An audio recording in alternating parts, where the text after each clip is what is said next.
Lesley, thank you so much for joining me. I am incredibly thrilled to have you on the podcast today. Fellow podcaster, I don't know, is there a word for that? I think it probably is fellow podcaster. Yeah. But you're one step ahead of me because you started your podcast how long ago now? Back in November, the 30th of November, when I launched 10 episodes on that same day. Oh, wow, quite a few in one go. And Yeah. it's been going extremely well for you, hasn't it? Oh, I absolutely love it. And the resistance I had initially to starting it. So back in September, when I had the first conversation about launching the podcast, and then the October half term, before, because I started recording the episodes on the 4th of November, hardly slept during half term because I was so concerned about what am I going to say? How am I going to sound? And then once I started it, the usual thing, God, I wish I'd started it sooner. Oh, well, Yeah, there's an interesting lesson there straight away then, isn't it? To follow absolutely. that gut and go with the process before we allow that fear to kick in, you know, Absolutely. all Yeah, those absolutely. what ifs. That's a whole subject we could talk about right there. But what I really want all my listeners to know much more about is exactly what it is you do, because obviously a lot of the people I'm interviewing come from the dance industry. And although I know you have treaded a few boards in the past, the dance industry isn't your specific Yeah. industry. And so please share, because folks, I find this topic that we're going to talk about today so utterly fascinating and life changing. Please tell my listeners what it is that you do. Well, first of all, I have two left feet, I think, when it comes to dancing. So, no, dancing and me, we're not natural friends, unfortunately. I do try hard, definitely.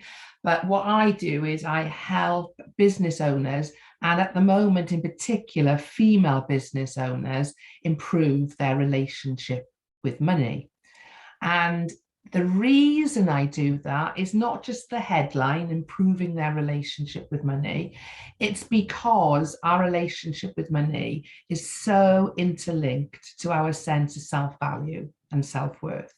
And as a business owner, if our sense of self value and self worth is not where it needs to be, the impact that has on our business absolutely hits our bottom line.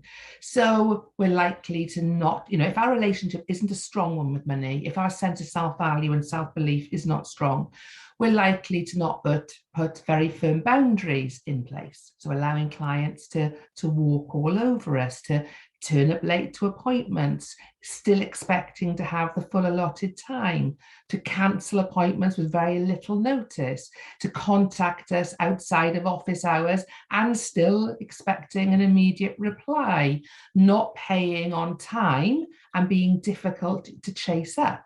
So boundaries is a problem.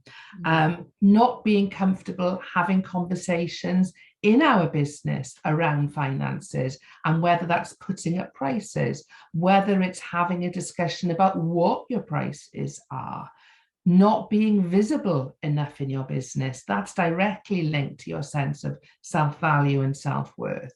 And with so many businesses online these days, if we are not visible in our business, if we are not letting our would be clients know we are there, knowing what we do, then all we're doing is gifting that would be person to our nearest competitors. When we have question marks around our self worth, we're not going to be marketing ourselves in the right way. We're going to be playing very, very small rather than looking at the art of the possible and the opportunity to scale our business effectively, allowing us to make more money and creating that financial freedom, allowing us to choose when to work and how to work. So for me, it's the holistic approach to who we are, our sense of self belief, and how that has been shaped by our relationship with money, which has happened. It is the money story given to us by our parents when we were children. So Mm. that, in quite a big nutshell, is what I do. And, you know, as you were explaining all of those things, I'm doing a little internal nod because I'm like, yes, that's dance school owners. Yes, that's dance school owners.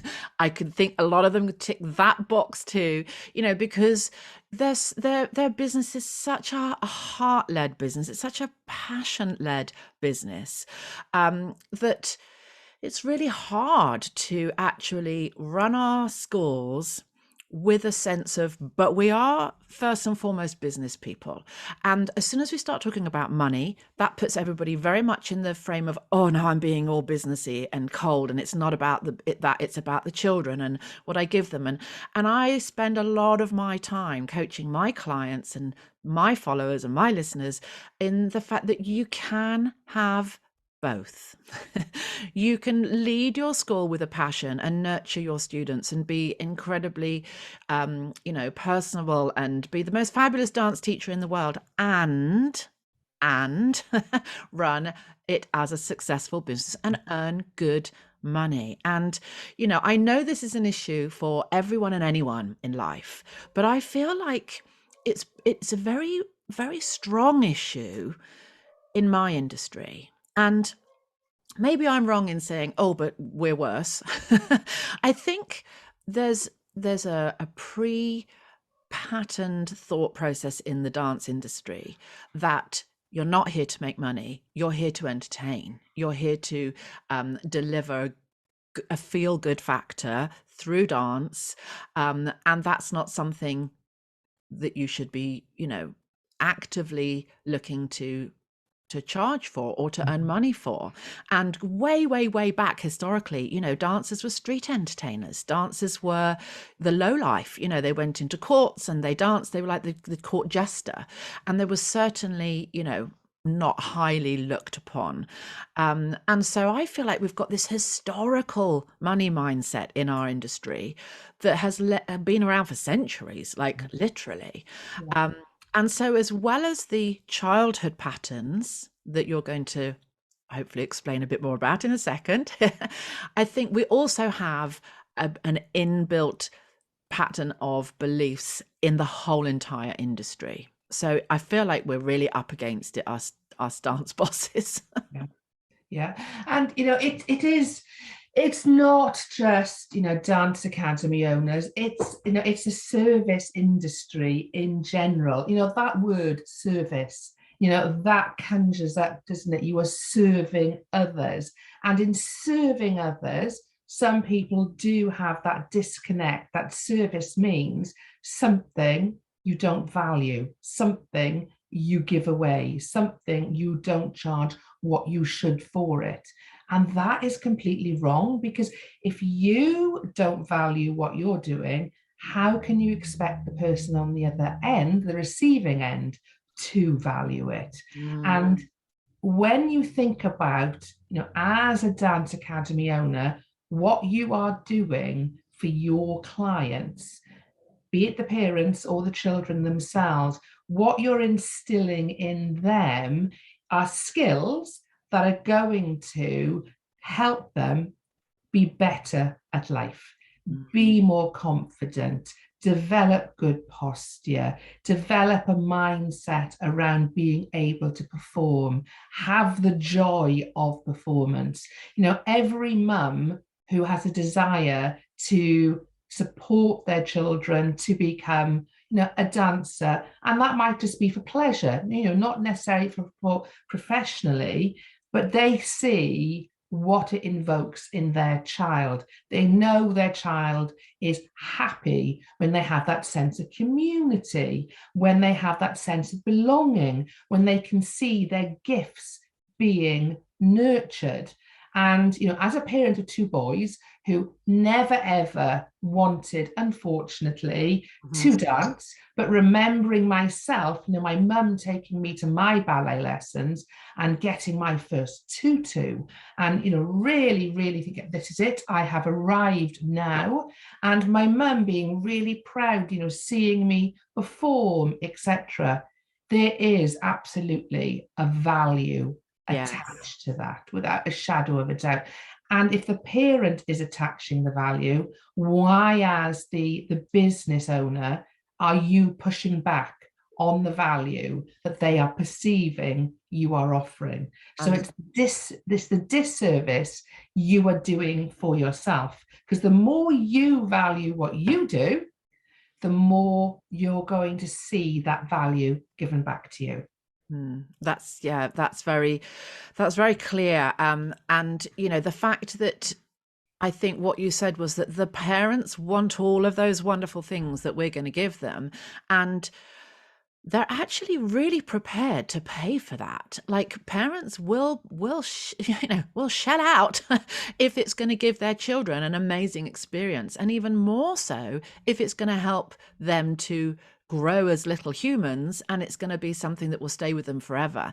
And I think, like you said, the parents value that, the parents will pay for that, and yet we're the ones that put this wall in the way that says, oh, but we can't possibly, charge too much for that, or we need to have, as you said earlier, really loose boundaries around all of this. And I think, I'm always talking about mindset in business, and I'm always telling my lovely ladies and gents and clients, that mindset is pretty much most of what you need to run a successful business. But, Yeah. it's not just having that positivity and that resilience. We're not talking about those things. We're talking about the belief systems that stop our businesses from being truly successful. And money is a really big one. I have a course that I run once a year, which is called Pricing Perfection. And it's like initially I set it up because a lot of my clients wanted to work out how to move to a monthly direct debit system. And so initially I started it off as, right, I'm just going to do a short training to teach people how to do that. And then I thought, well, actually, they're going to need a little bit of help as knowing how to put that across to the parents so that the parents happily buy into that new way, because it's a bit different for our industry. Most people pay termly.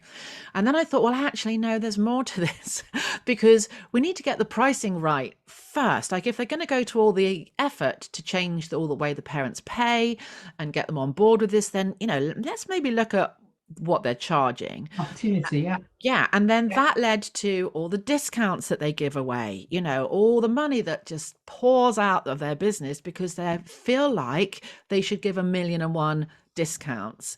And before I knew it, I had a 10-week course. And, and it's absolutely one of the most favorite things that I actually kind of sell, if you like, to my clients, because the shifts that take place for people. Yeah. And your training, you came and did the most fabulous training in my community, probably about a year ago now, coming up for a Love year. that, yeah. Yeah. And I actually include this as one of the bonuses. And people say to me every time I do this course, wow, Lesley's training just really made me sit back and think, like Fascinating, really though. made Yeah. me reevaluate. Yeah.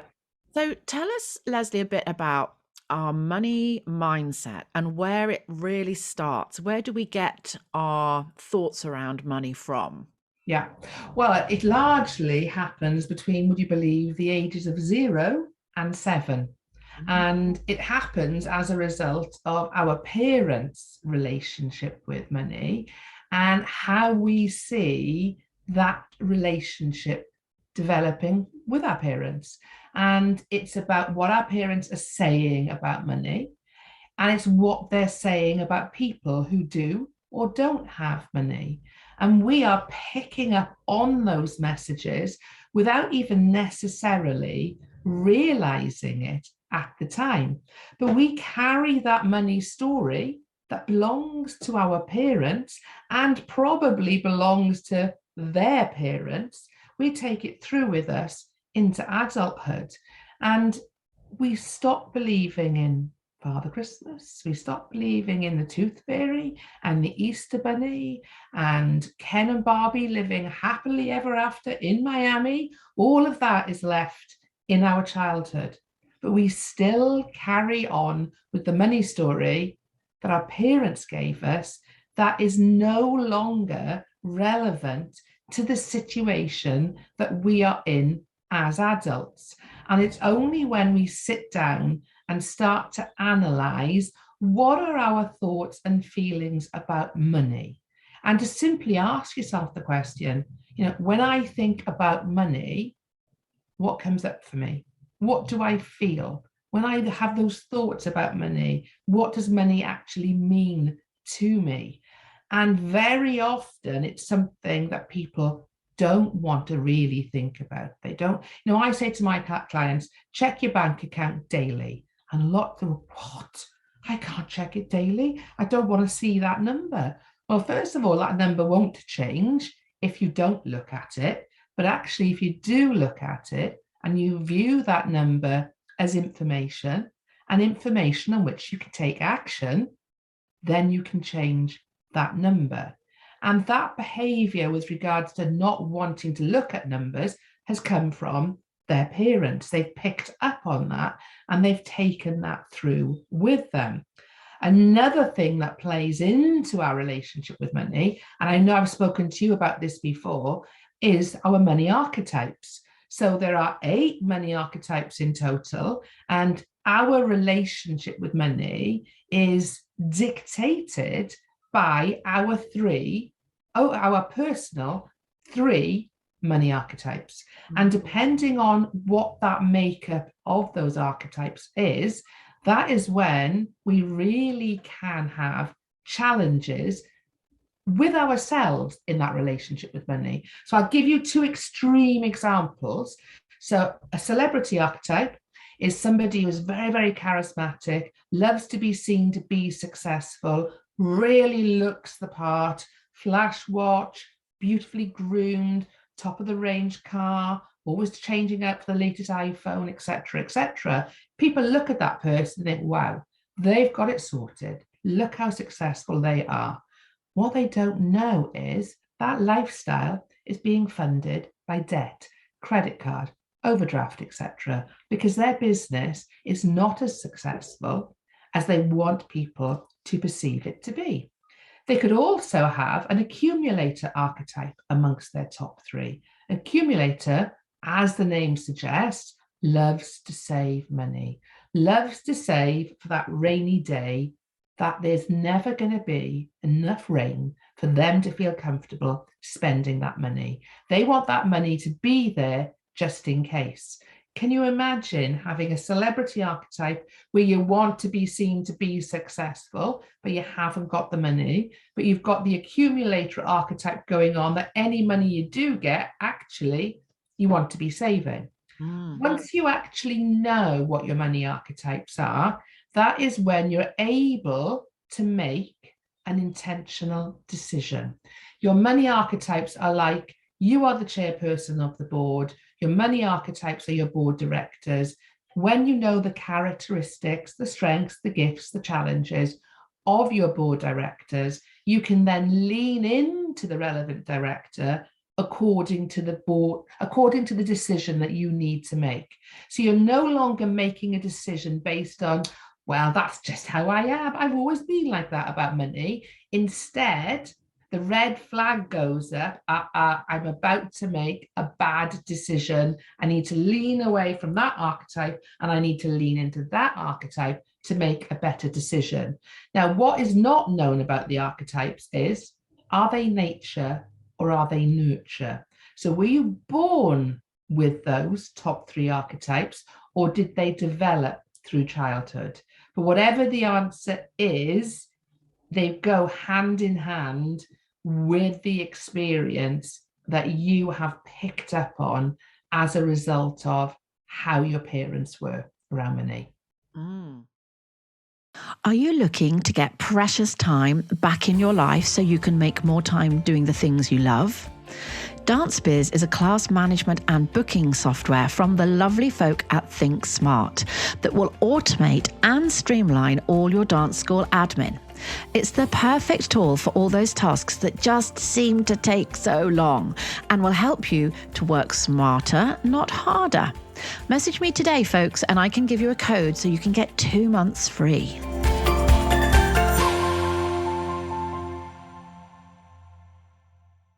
Around money.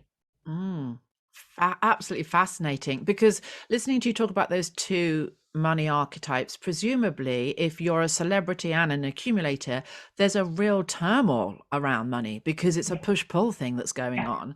And I'm guessing those people will have money problems throughout their life until they get to really realize what's going on for them with their money story. Absolutely. Well, I have one client, and I have many clients who actually have both of those, but one client in particular comes to mind. She has never ever had an issue with money because her accumulator archetype is so high in her top three, but so she loves to save, but she recognizes that she also loves to have really, really nice things and be seen to be successful. But because her accumulator archetype is so high, she almost has already had that conversation with herself that says, I need to have this latest Gucci handbag. I'm not, and this is a trick that she employs. She does not allow her bank balance to go below a certain level. Right. If her bank balance is above that certain level, she'll then have the conversation with herself. Okay, latest Gucci handbag. This costs this much.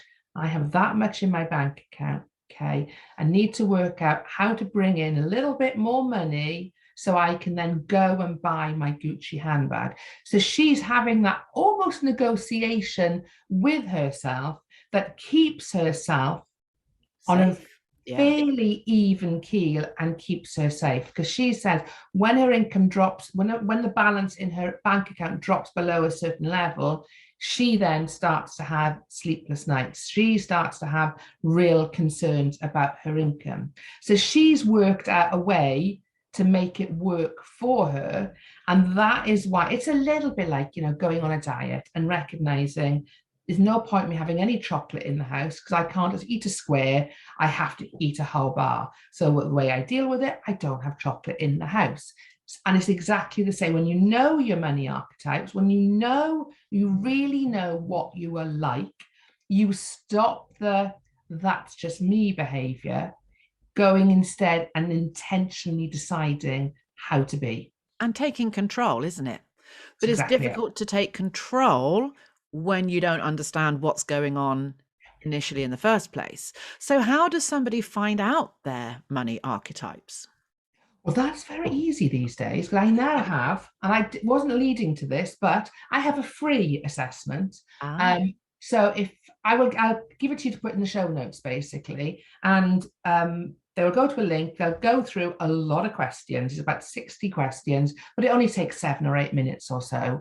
And then at the end of that, they literally get their results. So they will be able to see what their top three archetypes are, the relative gifts, strengths, characteristics, and challenges, and then be able to really figure out for themselves the changes they need to make, or contact me. And of course, I can provide coaching. But that is a real self-help tool because I genuinely believe everybody, as a matter of course, should know their money archetypes, because once you know what you're like, you can do something about it. If you know on a Friday night, that third glass of wine is going to send you over the edge and you're going to have a hangover the next day, to stop at the second glass. It's exactly the same with your money archetype. Once you know what's going on for you in your relationship with money, that puts you in charge. That empowers you. And from then on in, you can take intentional action to create the results you want to see.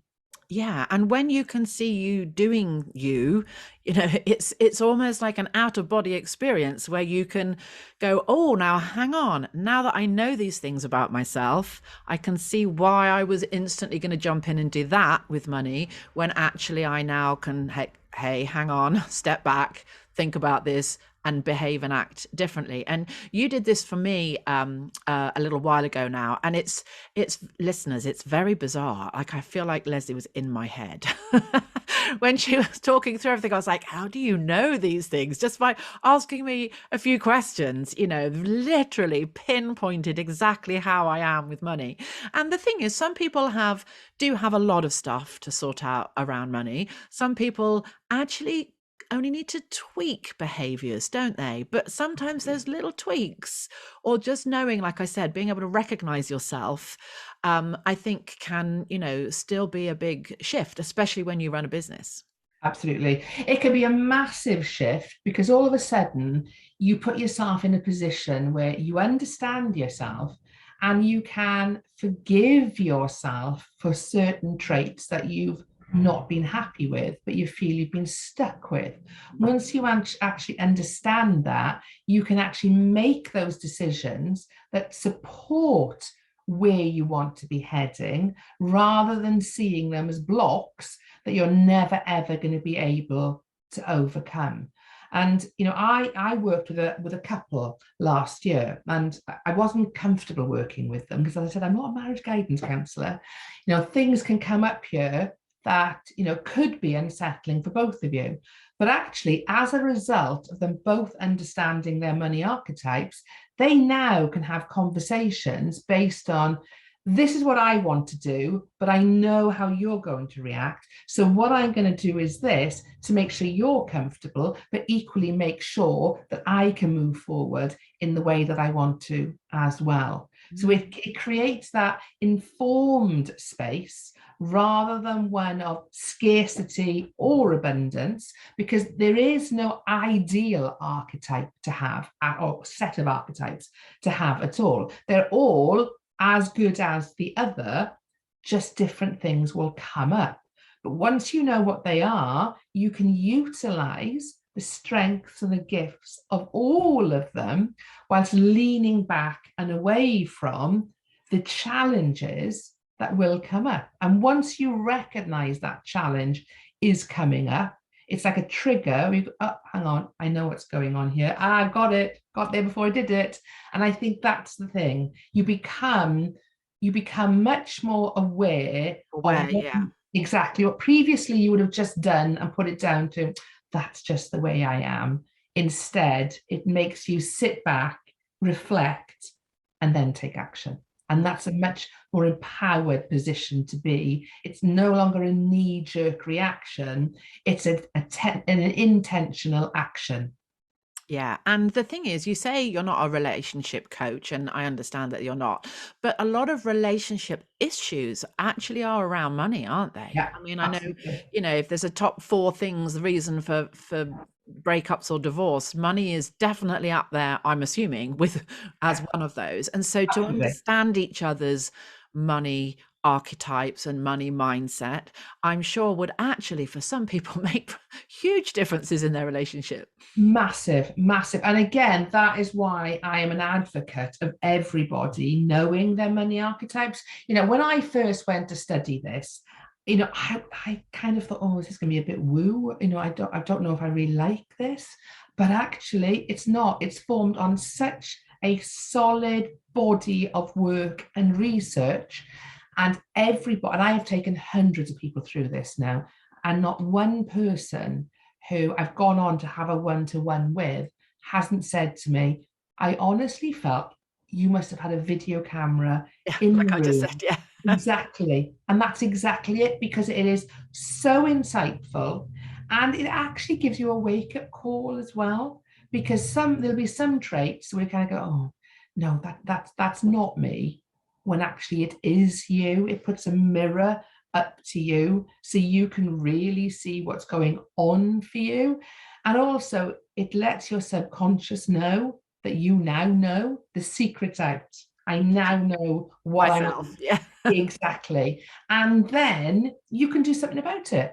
And there's not one person I know who hasn't been wowed by the results, but those who have gone on to act on the results and create that intentional action, they have seriously benefited, not just financially, but in terms of their own growth, their business growth, because everything is done from a position of knowledge rather than just putting it down to, that's how I am. And self-esteem, like you said at the beginning, self-worth, it's all those things. And that Yes, affects every area of our life, doesn't it? Um, every area. I'm really interested to hear your thoughts, and this probably is maybe a little bit woo. I don't know, maybe it's not. But one of the things that I learned about my own money story, linked to my parents, is that, you know, they were incredibly sensible around money. So money was always, you know, they were the brown paper envelope era, where you took your wages and you put a little bit in this envelope for your fuel bill and a little bit for housekeeping, and there was always a bit of for savings. And I remember them sitting round the dining room table once a month with this what looked to me like a huge wad of money, clearly wasn't, but and separating it into envelopes. And so because of this, we never had any money financial worries or issues. It was always, everything was taken care of, everything was very sensible. But what my own parents' money archetype was like, once we've taken care of that, we can spend everything that's left.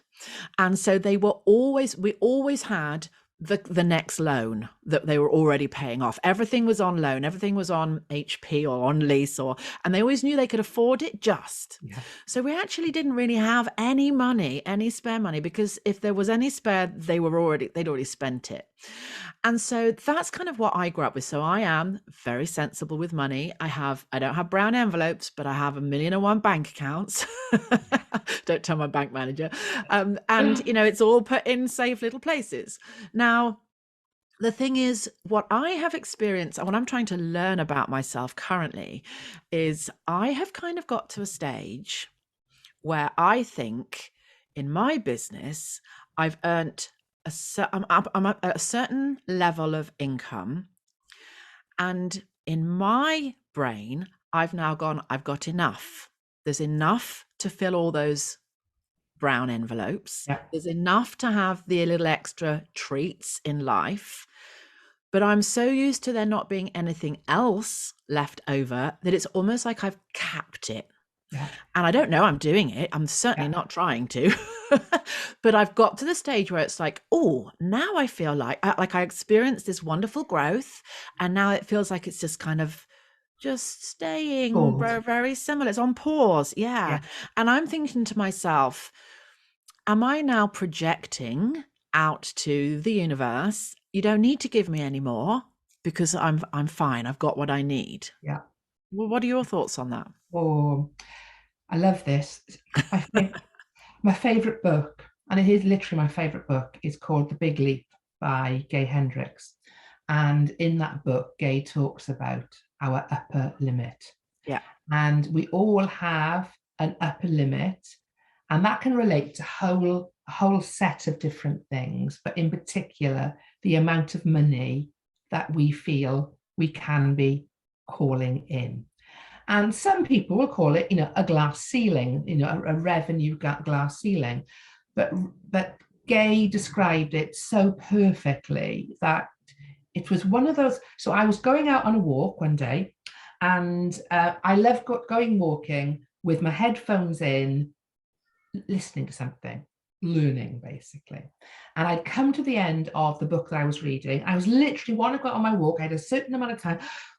Quick, go on to Audible, what can I read? And Audible presented me with this, you know, recommended reading, The Big Leap.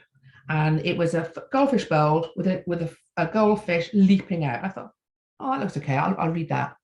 Knowing nothing about it. That book has changed my life. Because we do exactly that. We believe we are worthy of a particular set limit, an upper limit. And usually with the way with money it works is, who am I to ask for more? Who am I to need more than I have? I can cover my bills. I have a nice lifestyle. There are people out there far worse than me. I really should not be expecting more. And Gay gives lots of examples. They're all American examples because he is an American author. And he talks about lottery winners in America. 60% of people who win the lottery in America either end up back at where they were financially or worse off because they're just trying to get rid of that money because they're just not comfortable with it. Bill Clinton, when he was 11, did a tour of the White House, and he said, I'm going to be an American president. He became American president, voted in, with a big majority. What happened? He went on to have a relationship with Monica Lewinsky. Everybody turned against him. He didn't go back in for a second term. Gay described it. He reached his upper limit. I'm president. I've made it. I'm going to ruin it, basically. Not doing it actively, but the upper limit had kicked in. It's a self-sabotage, isn't it? Self-sabotage, and that is exactly it. And he gives lots and lots and lots of those examples, and we do it because we are scared. We're scared of what it's going to take to move to that next level. I'm going to have to work harder. I'm going to have to spend time away from my family. I'm going to have to do things I'm really, really not comfortable doing. So what I'm going to do is I'm going to say, that's enough. That's good enough. So your subconscious is doing all that work for you of keeping you where you're at by telling you the stories that you may not even be aware it's telling you, that you have to work harder, you have to spend time. And none of those things are necessarily true at all. You don't have to work harder to make more money. You just have to look at how you're working and change it accordingly. But we all get to that point, and it's only when we sit back and we examine why am I at that level? Why have I not been able to push through to the next level? And this is a good one. So what limiting decision have I made as a result? So I very often say to my clients, it's not the limiting belief you need to be concerned about, because with limiting beliefs, you can feel the fear and do it anyway. It's the limiting decision that you've taken as a result of that limiting belief or limiting beliefs. That is what you need to examine, because for all of us, as long as something's been done before, and largely everything that we want to do, get 6 figures, become a millionaire, get 7 figures, get 8, it's all been done before. So we can go and find the evidence. If we can find the evidence it's possible, then our subconscious will help us to find a way to take the action to make it possible for us. So an example I always use is Roger Bannister running the first 4-minute mile. How many people ran a 4-minute mile before him? None. How many people ran it after him? Many, many, many people, because he showed the art of the possible. So for all of us, it is about creating that art of the possible, going to find the evidence it is possible. There will always be a pioneer. There will always be somebody who does it first, but they tend to have that mindset that cannot be generalized in any way. But the majority of us, as long as we can create the evidence, it has been done before, then the only thing stopping us from achieving it is that upper limit and us not finding a way to break through. Once we find a way to break through, we will then get to another limit, and then the work starts again, and the next limit, and the work starts again. So it's absolutely up to us where we take that limit to, but the majority of people will experience it, but not realize it. And it's all down to our subconscious really allowing us to be held exactly where we are. Wow. It's really powerful stuff, Lesley. And as you're talking, I'm thinking about, my dance school owners, and I'm thinking about the size of their schools and what they would love to have compared to what they have got, and how for some people in their eyes, it's so easy for other people. And yet I find it so hard to build my school and to have the large school that I dream of. And it's fascinating, isn't it? Because the person who's got 650 students in her school is not necessarily any more special or any more clever than the person that's got 65. But clearly, our upper limit beliefs have got in the way of some people and not in the way of others, or that ceiling is a lot higher for some people, and therefore they can experience that growth, while others are really stopping their own growth without even realizing it. And so I think, for my listeners, thinking about what your dream business looks like and where you would love your school to be compared to where it is currently now, I think today's podcast has potentially been really thought-provoking. Is there something, have you created a really low ceiling for yourself and what you believe you can achieve? And is there a money story going way back, whether it's your parents, well, it will be partly parents, but also, what you've inherited from the dance school that you grew up in and the dance principal that was your principal and the industry in general? Have you inherited all those deep rooted beliefs that say, no, you can't be a really loving, caring teacher and drive around in a sports car? Like, the two things don't go together. And I think altogether, that's a lot of powerful stuff to have to break through, isn't it? It is. It's a huge amount of powerful stuff, but a very simple exercise, I give to my clients, and it's really simple, but hugely, hugely effective, is where are you? Take the shackles off. Where do you want to go to? And what are the gaps in the middle? And once you start to understand what those gaps are in the middle and write them down, because very often we keep things in our head, actually write things down. Think about your biggest, boldest goal that you can achieve, and then go out and have a look at the evidence that somebody's achieved that. And I can't remember her name now. Debbie something, Pineapple Studios. Debbie Moore. How wealthy is that lady? Yeah. And she comes, she ran dance academies. And I know she added other lines, but that's the whole point. There is, and you will know from the work that you do, there is plenty of evidence out there that it is possible. And very often, it's nothing to do with the person being brighter or having any better ability.